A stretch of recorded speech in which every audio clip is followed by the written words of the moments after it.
కన్నడ భాషపై కమల్ హాసన్ చేసిన వ్యాఖ్యలు తీవ్ర వివాదానికి దారితీశాయి. ఆయన వ్యాఖ్యలను ఖండించి కన్నడ నాయకులు, ప్రజలు ఆగ్రహం వ్యక్తం చేస్తున్నారు. ఈ నేపథ్యంలోనే పోలీసులకు ఫిర్యాదు చేయబడింది. కన్నడ భాషపై కమల్ హాసన్ చేసిన కామెంట్స్ పెద్ద ఎత్తున వివాదానికి దారి తీశాయి. థగ్ లైఫ్ సినిమా ఈవెంట్లో చేసిన వ్యాఖ్యలపై కన్నడ నాయకులతో పాటు పలువురు మండిపడుతున్నారు. కమల్ హాసన్ తప్పనిసరిగా క్షమాపణ చెప్పాల్సిందేనని డిమాండ్ చేస్తున్నారు. కన్నడ భాషను ఉద్దేశించిన కమల్ చేసిన వ్యాఖ్యలను వెనక్కి తీసుకోవాలని కోరుతున్నారు. మరోవైపు తాను మాత్రం క్షమాపణ చెప్పేది లేదని కమల్ కౌంటరిస్తున్నారు. ఈ నేపథ్యంలోనే కమల్ హాసన్పై పోలీసులకు ఫిర్యాదు చేశారు.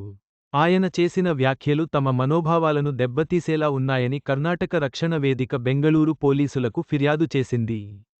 ఆయనపై చట్టపరమైన చర్యలు తీసుకోవాలని బెంగళూరులోని ఆర్టీనగర్ పోలీస్ స్టేషన్లో ఫిర్యాదు చేశారు.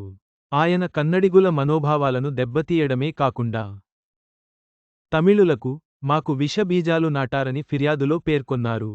తమిళ సినిమా విడుదలైన ప్రతిసారీ కన్నడిగుల ఆత్మగౌరవాన్ని దెబ్బతీస్తున్నారని ఆరోపించారు. కాగా థగ్ లైఫ్ ఆడియో లాంచ్ సందర్భంగా తమిళం నుంచే కన్నడ పుట్టిందని కమల్ హాసన్ చేసిన కామెంట్స్ వివాదానికి కారణమయ్యాయి. అయితే ఈ ఫిర్యాదుపై ఇంకా ఎఫ్ఐఆర్ నమోదు చేయలేదని ఒక సీనియర్ పోలీసు అధికారి తెలిపారు. కాగా కమల్ హాసన్ వ్యాఖ్యలతో అనేక కన్నడిగుల్లో ఆగ్రహాన్ని రేకెత్తించాయి.